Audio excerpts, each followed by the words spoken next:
Thanks, Anne. The CBC's Ann Woodworth live in Halifax tonight. Meanwhile, anti-poverty activists say there's already another sort of crackdown underway in Halifax.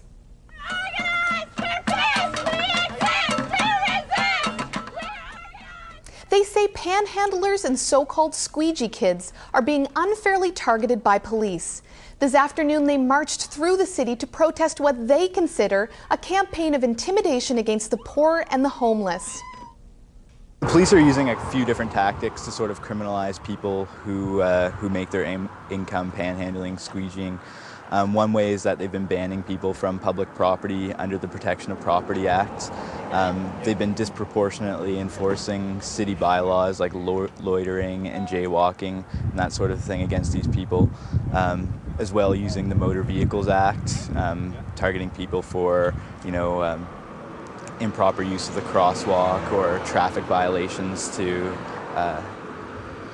put fines on people who use panhandling and squeegeeing to make their income.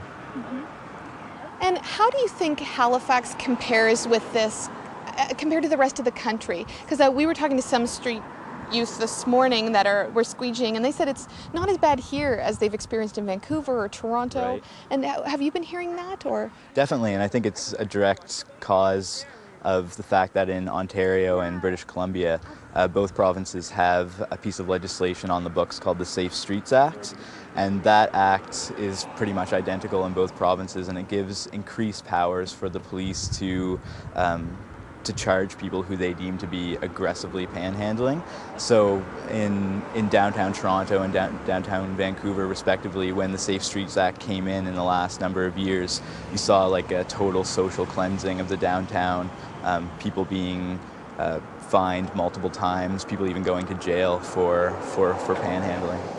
do you think that sometimes the panhandlers or street youth, do you think they realize that the public finds them intimidating sometimes? And of course they do. They face harassment and abuse every day from members of the public who take it upon themselves to share their feelings on the matter. So I think they know best what attitudes exist in society about them.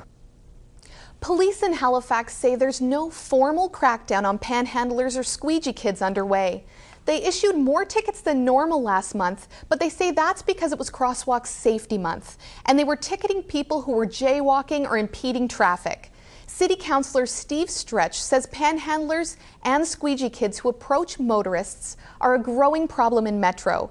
He says people find them intimidating and threatening. But a good number of these people are able-bodied young people who I found it very distasteful that they are not able to get up off the street corners and get out and work like everybody else. I mean, this time of year there is plenty of part-time employment, whether it be here in the city or whether it be out in the rural parts of this municipality. And I think that if they really wanted to, that the work is there. When you're put on the spot and when you are being asked to turn over your hard-earned money to someone who maybe likely is in better shape and more capable of working than yourself, it leaves people with a very bad taste in their mouth. And quite frankly, this time of year with the tourist season, it doesn't look very good on the city, and I think that it's something we need to deal with quickly and very precisely. Now it's your turn. We want to know what you think of all this. Do you find so-called squeegee kids intimidating? Should the city do something or just let them be? Get in touch. Our toll-free number is 866-420-4551, and you can also send us an email. Our address is news@6ns@cbc.ca.